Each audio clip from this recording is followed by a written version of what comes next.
Sí, sí, va dedicado a todas las niñas, a todos los niños, a quienes hoy son, a quienes están terminando de ser y a quienes fuimos alguna vez lejana o no tanto. Se recordó, festejó en nuestro país y en otros el Día del Niño, o Día de Niños y Niñas, o Día de la Niñez. Una buena oportunidad para pensar. ¿Y en qué podemos pensar? Comencemos con que no en todos los países de Latinoamérica se festeja.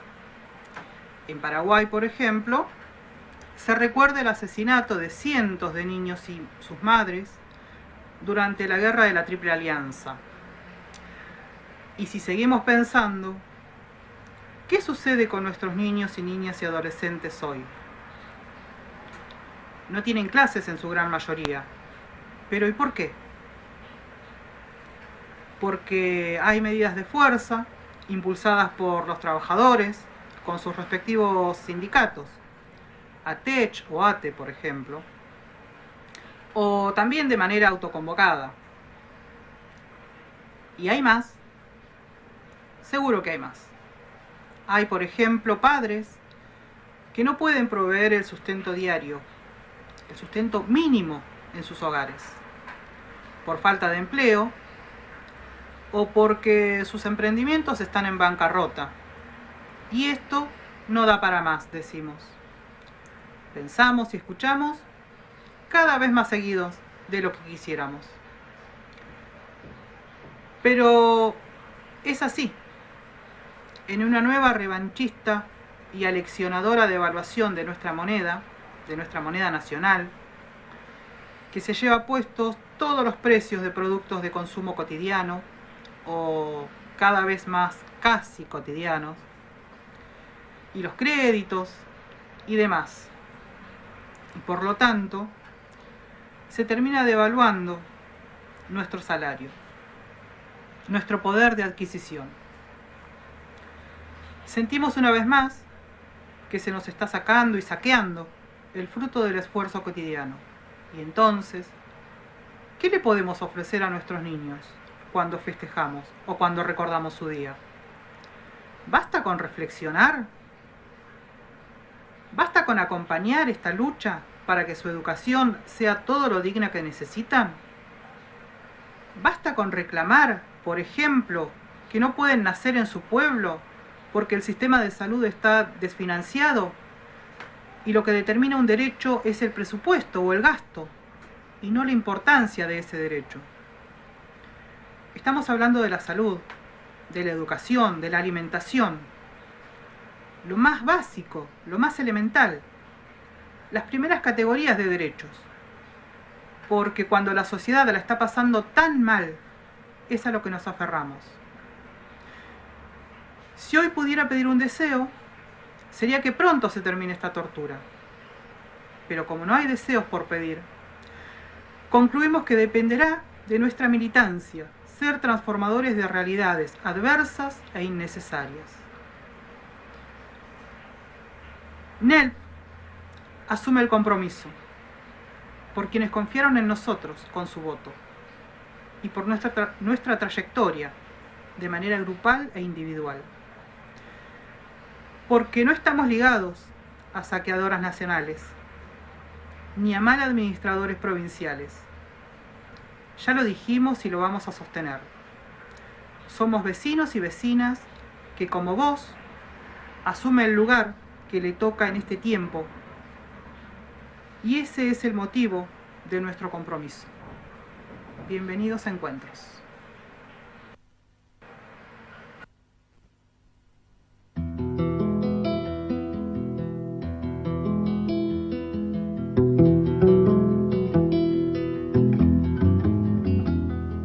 En una palangana vieja sembré violetas para ti. En una palangana vieja sembré violetas para ti.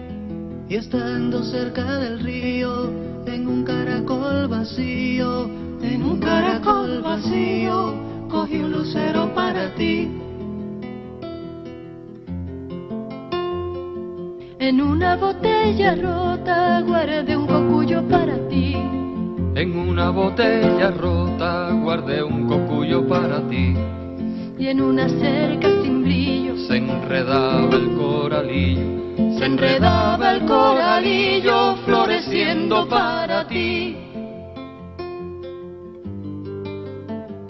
Basurero, basurero, que nadie quiere mirar.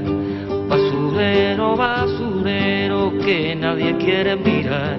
Pero si sale la luna, pero si sale la luna, pero si sale la luna, tus latas van a brillar.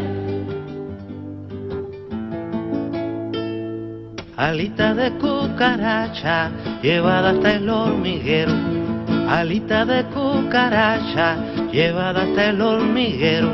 Así quiero que en mi muerte, así quiero que en mi muerte, así quiero que en mi muerte me lleven al cementerio. A las cosas que son feas, ponles un poco de amor. A las cosas que son feas, ponles un poco de amor. Y verás que la tristeza, y verás que la tristeza, y verás que la tristeza va cambiando de color.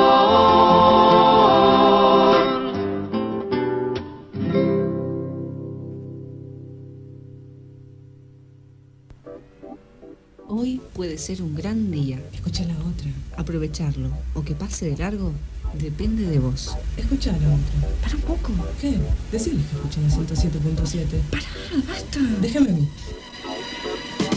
Hola, hola. Mirá, yo de versitos no sé nada. Lo que sí te puedo decir es que en la 107.7 hay buena música, noticias, comentarios y buena onda. ¿Qué más se puede pedir? Escucha la otra en la 107.7.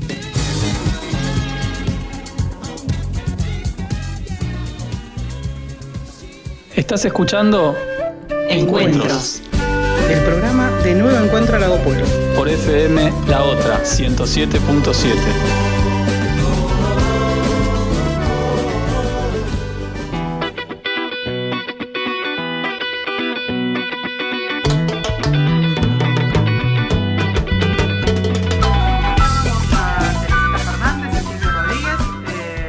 Con Lo Feo, esta música cubana tradicional, infantil, a propósito de la apertura, las palabras de apertura de la editorial.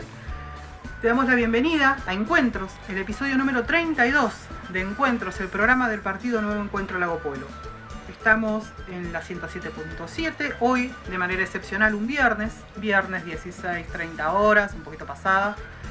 Hemos arrancado una nueva emisión del programa Encuentros, un episodio más, el número 32. Y te cuento que nuestras redes sociales son Facebook, Instagram, Twitter y YouTube, donde hasta el episodio número 31 de la semana anterior están allí disponibles para ser nuevamente escuchados. El teléfono de la radio es el 44 99 349. Y ahora nomás te voy a presentar de qué vamos a hablar en este episodio número 32.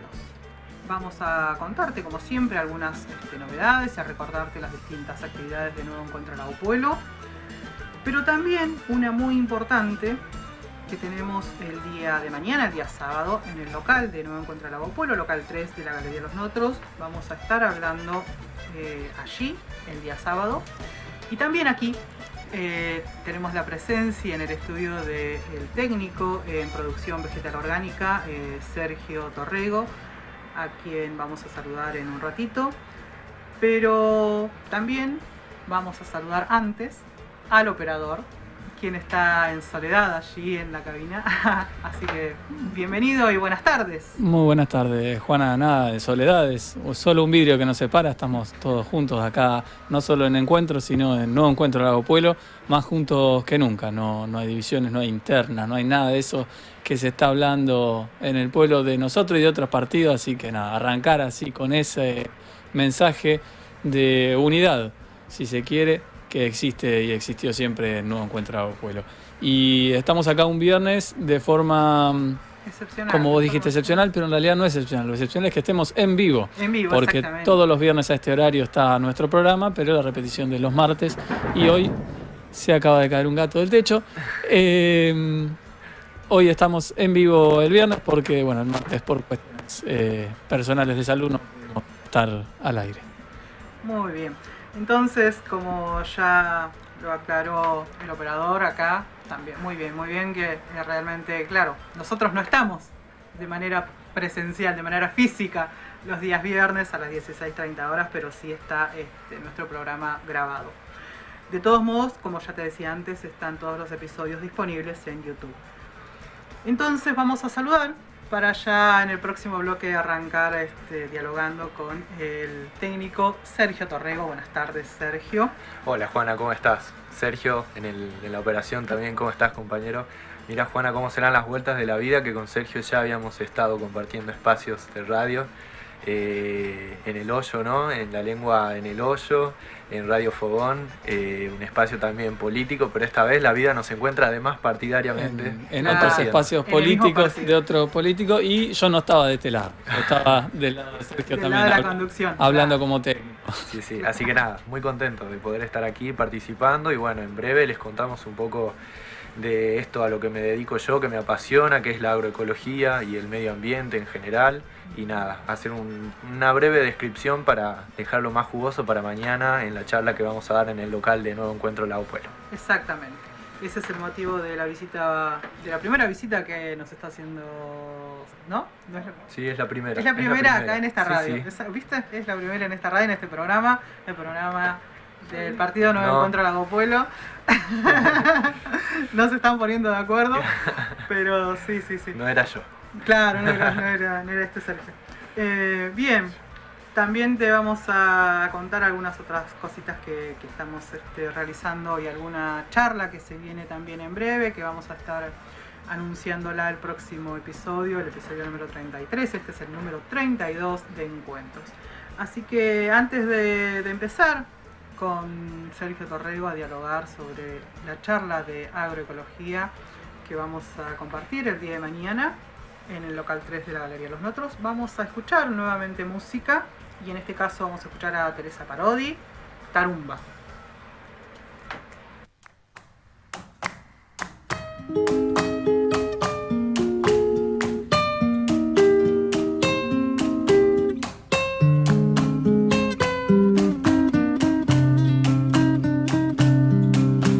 Tarumba, te tengo dicho que nunca cruces del otro lado del muro, que hay malas luces. La gente de aquellos altos Tarumba piensa que niño negro en las calles no es cosa buena. Tarumba, no te demores, Tarumba, regresa a casa, que de este lado del muro tu madre aguarda, tu madre aguarda. Tarumba, no me preguntes, Tarumba, ¿por qué maldicen a tanto negrito pobre de ojitos tristes, de ojitos tristes?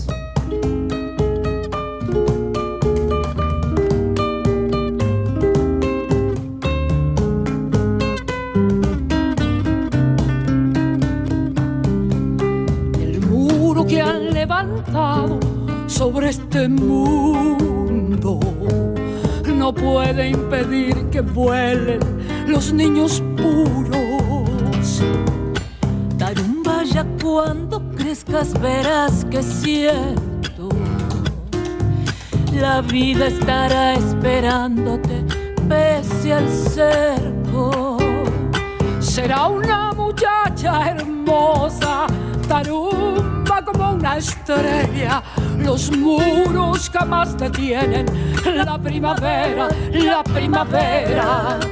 Tarumba, nunca te olvides, Tarumba, lo que te aclaro.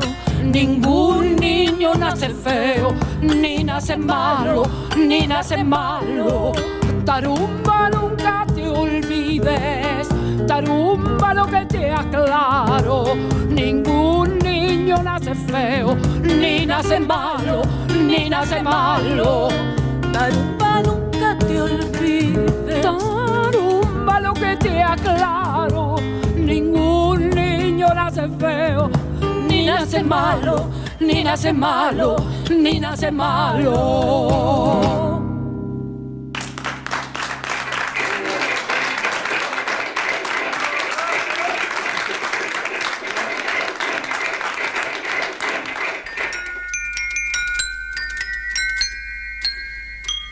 Desde FM La Otra informamos nuestro número telefónico 499-349.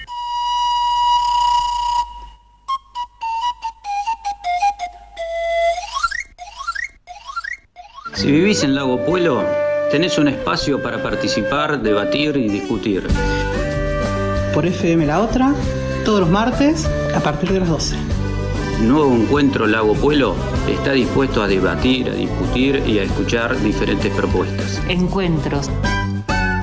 El programa de Nuevo Encuentro Lago Puelo, martes a las 12 horas por la 107.7 La Otra.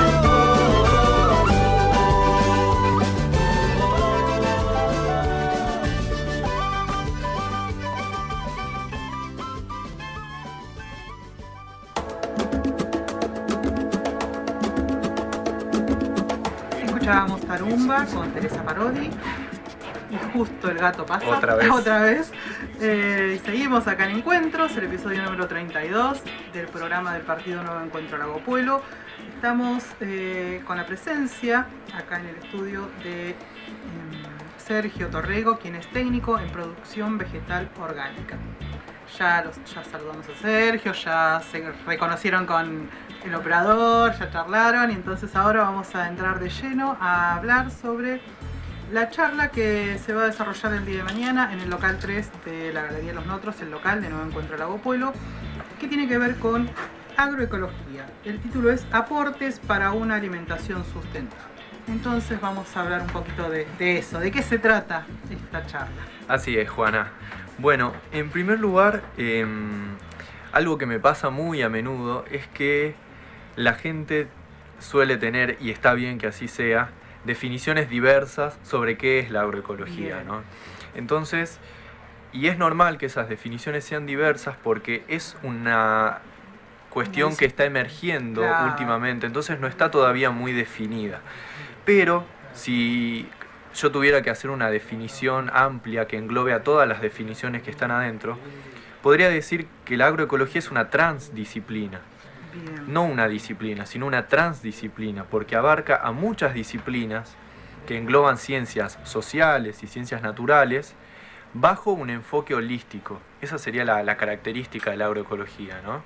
Engloba diferentes disciplinas de ciencias sociales y naturales. Por ejemplo, dentro de las ciencias sociales están la economía, la etnobotánica, que es el vínculo que tienen las comunidades con las plantas que las rodean naturalmente. Dentro de las ciencias naturales tenemos las ciencias que más normalmente se asocian con la agronomía, ¿no? La fisiología, la botánica, la edafología, etcétera, etcétera, ¿no? Todo lo que tiene que ver con el mundo natural. Pero lo importante de la agroecología es que integra a todas estas disciplinas con un enfoque holístico. ¿Y qué es lo novedoso del enfoque holístico, a diferencia del enfoque reduccionista del siglo XX? Es que el enfoque holístico considera que el todo es más que la suma de las partes. El todo no es la suma de las partes. Entonces, la ciencia del siglo XX, del siglo XVIII y sobre todo la aplicada agricultura, consideraba que si yo quiero entender un fenómeno de la realidad, tengo que disgregarlo y separarlo en sus partes. De ahí viene la anatomía, de ahí viene la separación de todas las partes, para que si yo entiendo los componentes, puedo entender el todo. Lo que el enfoque holístico dice cuando se aplica en ciencia es que hay procesos que nos estamos perdiendo de ver cuando matamos a la realidad y la dividimos en partes.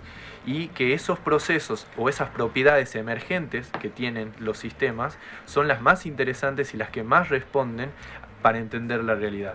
Podemos decir que es de alguna manera una mirada más amplia. Es una mirada más amplia, totalmente. De todas esas ciencias que están dentro de la agroecología, de lo que se estudia de la agroecología, que tiene que ver un poco con juntar de alguna manera los saberes con el aporte científico que le puede hacer desde el lado técnico, ¿no? Tal cual. La agroecología se enorgullece de reconocer el valor de los saberes tradicionales campesinos e indígenas que tienen para aportar a el conocimiento científico. Cree que son una pata fundamental y necesaria para comprender los sistemas agroalimentarios y la crisis que tienen los sistemas agroalimentarios actualmente en la actualidad.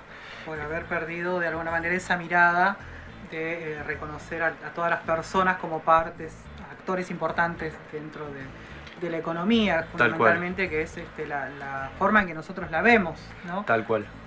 Y justamente toda esta definición y toda esta metodología tiene un objetivo fundamental, que es alcanzar la sustentabilidad, que es también una palabra que está muy de moda, que está muy trillada, que está muy usada, sí, y que ha sido desprovista de sentido, pero que es el objetivo principal de la agroecología.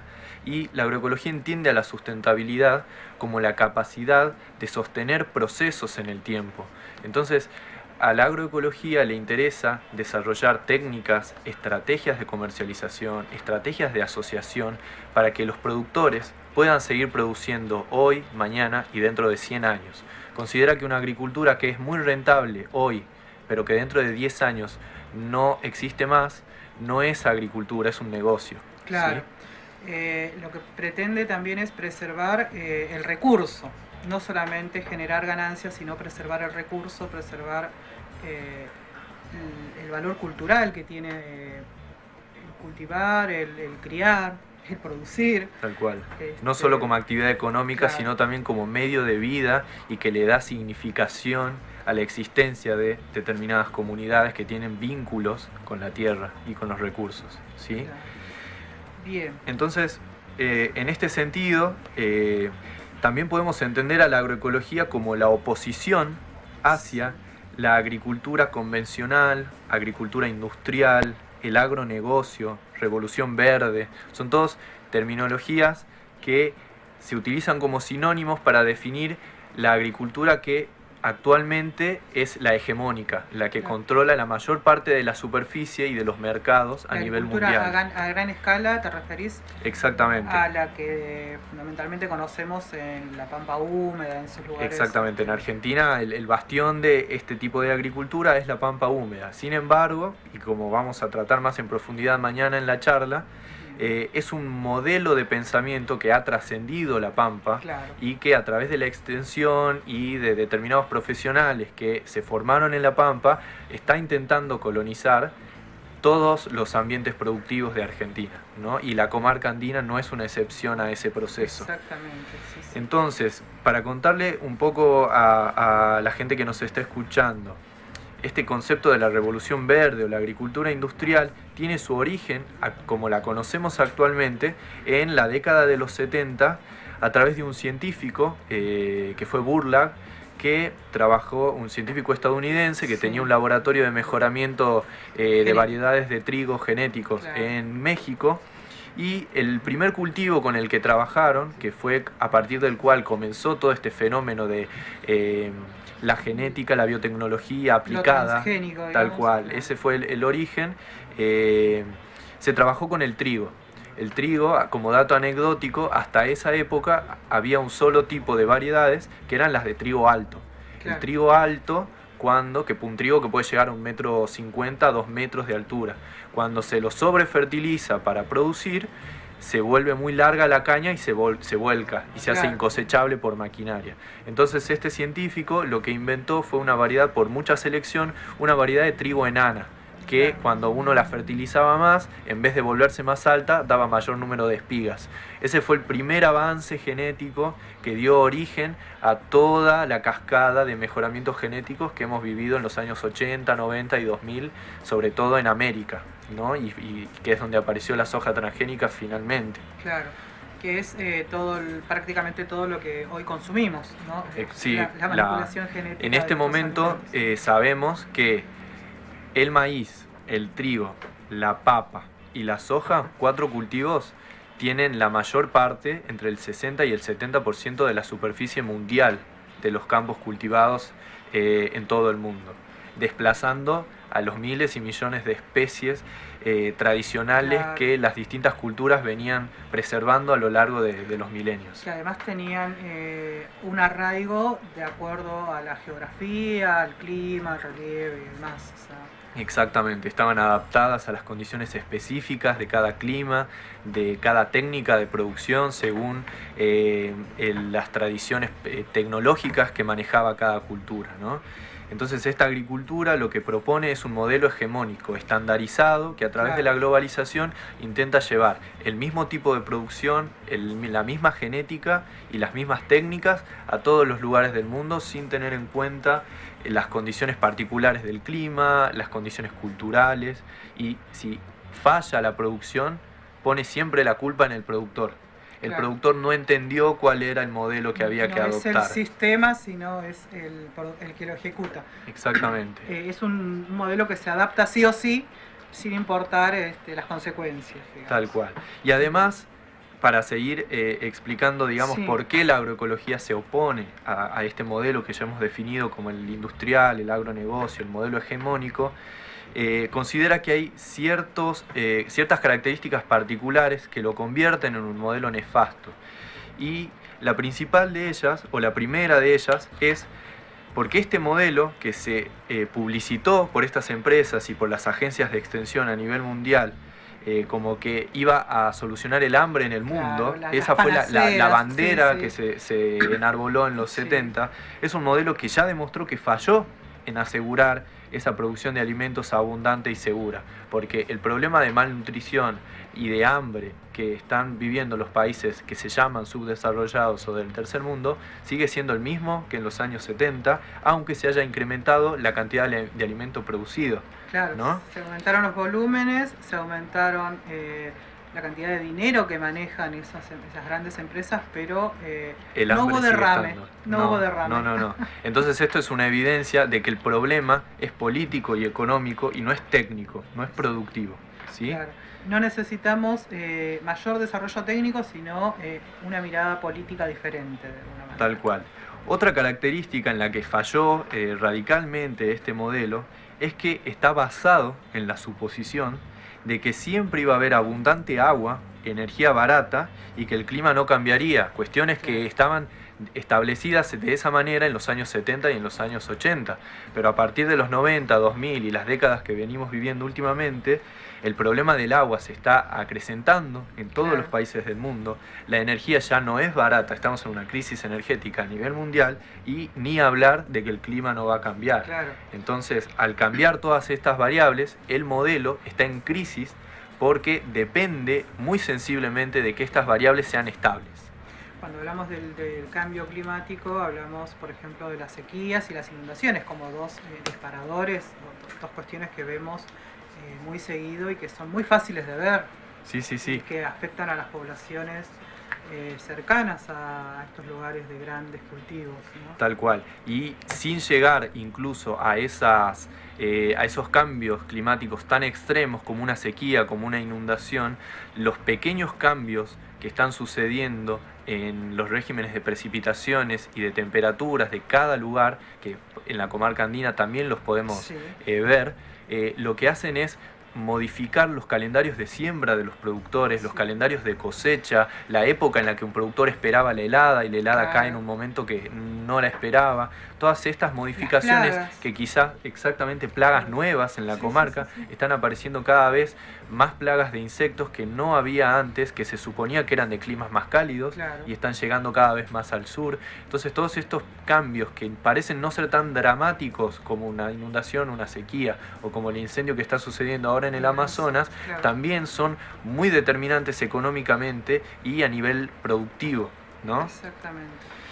Te cuento un pequeño dato anecdótico, de detalle. No sé cuánto hace que estás en la comarca. 6 años. 6 años, bueno. No ha habido grandes nevadas.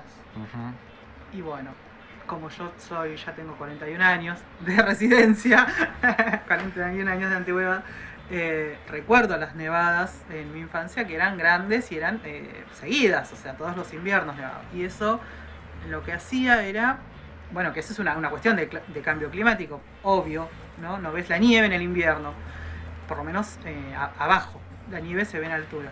Y eso lo que hacía era favorecer el control de plagas. Tal cual. Porque las larvas morían, entonces las que sobrevivían eran las que reiniciaban el ciclo en la primavera siguiente. Entonces era un método natural de control de plagas y eso ya no existe y tenemos que depender de los agrotóxicos para controlarlas. Aunque sean caseros, aunque sean domiciliarios, pero siguen siendo agrotóxicos. Tal cual.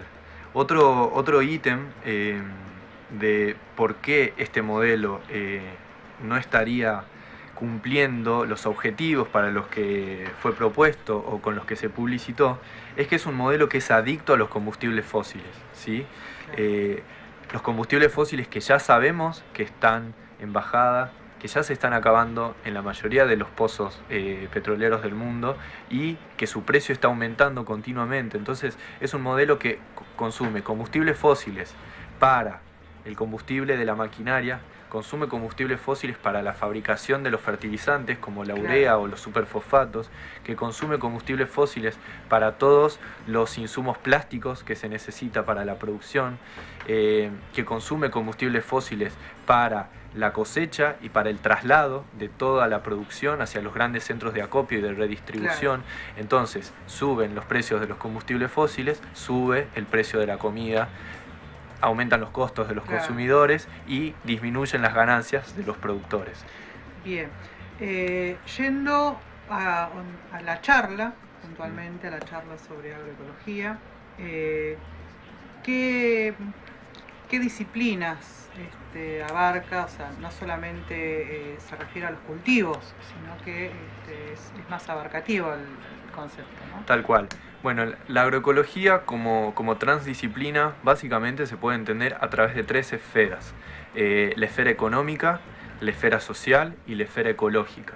Y dentro de cada una de esas esferas hay distintas disciplinas que no están aisladas de las otras, sino que se intercomunican entre sí, a tal punto que uno muchas veces no sabe si está tratando un tema de manera económica, social o ecológica, o las tres cosas al mismo tiempo. Es parte de la complejidad y del desafío que nos plantea la agroecología, el salirnos de esas cajas epistemológicas separadas y el tratar de integrar todo. A tal punto que los consumidores somos parte. Exactamente.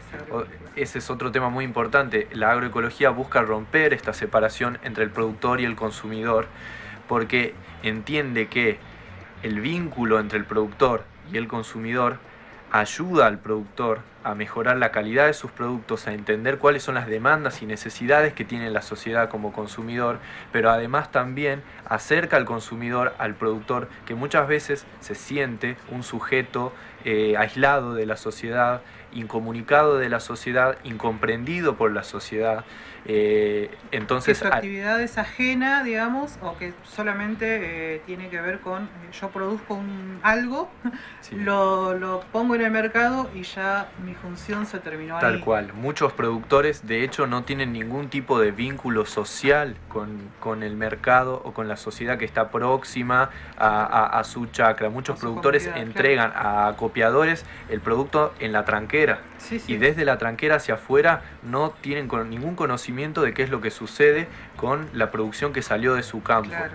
Entonces esa brecha o esa cadena de distribución tan larga que pasa del productor al primer acopiador, el acopiador que lleva a los mercados centrales, los distribuidores secundarios que llevan de los mercados centrales a las verdulerías y de la verdulería finalmente al consumidor, hace que los consumidores no sepamos de dónde viene la comida, claro, cómo fue tratada, cuál es el nombre y el apellido del productor que la hizo, cuáles son las problemáticas que está teniendo. Y a veces esa cadena es tan larga que hay productos que salen de muy cerca nuestro y que vuelven a través del mercado o de la góndola del supermercado 10 o 20 veces más caros. También, y dieron una vuelta enorme por el país para ser finalmente depositados en nuestro changuito de supermercado. Tal cual, tal cual. En ese sentido, analizando la agroecología desde un punto de vista económico, una de las propuestas concretas que tiene la agroecología es acortar las cadenas de comercialización y acercar al productor y al consumidor de la mayor manera posible para que el productor pueda quedarse con un margen mayor de ganancia, el consumidor pueda acceder a alimentos de manera más económica, pero también más segura y de una manera mucho más justa socialmente. Claro. Bien, ¿cómo te vinculás vos con la agroecología? Porque Bien. sos productor, sos técnico, ¿cuál es tu rol dentro? Bien, es una pregunta compleja. Soy técnico, soy una persona muy cerebral, digamos, estas cosas me apasionan desde lo intelectual, porque me interesa mucho entender la historia de la agricultura, pero también tengo una huerta en mi casa, soy un convencido de que la militancia se hace también en cada huerta y en cada jardín. Desde hace muchos años que produzco alimentos, tengo gallinas, tengo abejas, pero personalmente me he encontrado o me he vinculado con la agricultura desde un punto de vista académico a través de la primera carrera que estudié cuando vivía en Tucumán, que es ingeniero agrónomo, porque personalmente me tocó vivir lo que ha vivido el 60% de la población argentina, que es ser hijo o nieto de productores que perdieron todos sus campos entre los años 50 y 80 en Argentina. Y 90 te podría decir también, acá en la Patagonia. Tal cual, depende mucho de la provincia en qué año se dio el fenómeno, pero la familia de mi mamá nació en Monteros, que es la parte este de Tucumán, límite con Santiago del Estero, una zona donde se producía tradicionalmente caña de azúcar, maíz, horticultura y ganadería para autosubsistencia y para venta a San Miguel de Tucumán. Y ese campo que alguna vez supo ser tan pujante, después de la llegada de la mecanización y de los tractores, vio como la mayoría de las personas no tenía más lugar para trabajar en la zafra de la caña de azúcar, y toda la familia de mi mamá y toda la zona tuvo que emigrar hacia San Miguel de Tucumán, que es algo que ha pasado en todas las ciudades de Argentina, en busca de una nueva oportunidad de vida, y curiosamente esa oportunidad muchas veces no sucedió y tuvieron que sobrevivir en barrios humildes, trabajando como amas de casa, como personal de limpieza, como taxistas, como albañiles, y entrando en una dinámica económica muy complicada donde además sufrieron el desarraigo de sus costumbres y de su modo de vida campesino. Y entonces a mí me toca, a través de toda esa historia, nacer en una ciudad sin entender hasta bastante grande cuál era el origen y cuál era la historia de mi familia. Entonces ahora me vinculo al campo, lamentablemente solo a través de lo académico principalmente. Ojalá que algún día pueda tener también mi propia chacra y volver a la práctica, ¿no? ¿Sos docente también? Soy docente también, sí. Doy producción de vivero y producción de aromáticas en la escuela 717, la agrotécnica de Radal. Bueno, entonces sos oriundo de Tucumán, venís de Tucumán, se nota un poco en el acento también. Técnico en producción vegetal orgánica, docente de la Escuela Agrotécnica 717, y vas a estar mañana en el local de Nuevo Encuentro Lago Pueblo, local 3 de la Galería Los Nosotros, presentando precisamente esta charla que se llama Aportes para pensar una alimentación sustentable. Tal cual. Y bueno, invitamos a todos los vecinos y vecinas del Lago Pueblo, productores, consumidores, gente público interesado en particular, porque me parece que lo más interesante de esta charla, más allá de escucharme a mí hablar, me parece que el jugo va a estar en el debate que podamos tener entre todos y ver cómo podemos construir entre todos y todas un modelo agroalimentario más sustentable y más amigable con la sociedad y con el ambiente aquí en Lago Pueblo. Muy bien. Bueno, entonces así charlábamos con Sergio Torrego, quien es técnico en producción vegetal orgánica, y después seguiremos charlando un poquito más de Nuevo Encuentro Lago Pueblo. Estamos cerrando este bloque y te invito a escuchar algo de música. Vamos a escuchar Luna de Neuquén, La Vela Puerca. Dale.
Participación. Diálogo. Construcción colectiva. Propuestas. Debate. Diversidad. Política. Nuevo encuentro.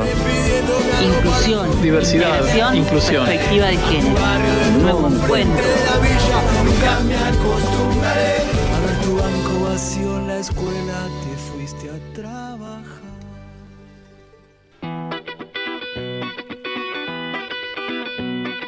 Escuchábamos Luna de Neuquén con La Vela Puerca y seguimos en el episodio número 32 de Encuentros, el programa del partido Nuevo Encuentro Lago Pueblo.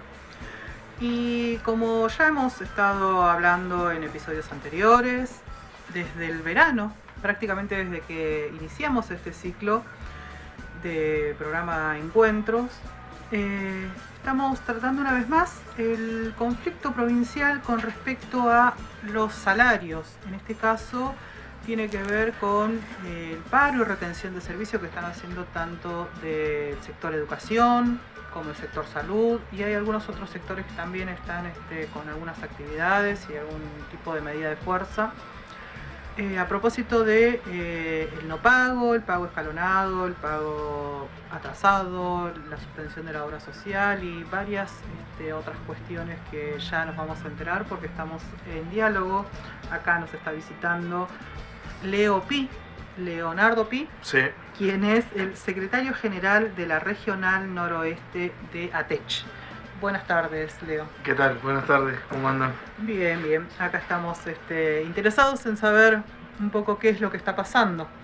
¿En qué punto está hoy el conflicto con el gobierno provincial y con respecto, bueno, puntualmente tu sector es educación? Así que contanos qué es lo que está pasando. Digamos que después de las elecciones provinciales, sí, y especialmente al cobrar el salario de julio, de junio, que se pagó tarde, digamos, donde volvió una situación parecida a la del año pasado, el gobierno del sueldo de junio lo pagó durante julio, sí, por sectores. Es decir, y le pagó educación un día, le pagó a salud otro día, y así fue como nosotros cobramos recién el día 14, todo el sector de educación. El 14 de julio, el sueldo de junio. De junio, claro. Recién el día 14, sabiendo que está establecido por ley que el gobierno debe pagar hasta el cuarto día hábil del mes posterior, digamos, ¿no? Claro. O sea, acá se dio una situación de atraso. Nosotros estábamos en pleno receso escolar, pero el caso más resonante fue el de los jubilados que terminaron cobrando recién el 20 y pico, ¿no? Claro. Ahí es cuando estuvimos en ceros con los jubilados acá. Sí, sí. Bueno, y después de ese julio accidentado, sí, que se inició con 48 horas de paro desde lo que es la ATECH, sí, y la mesa de unidad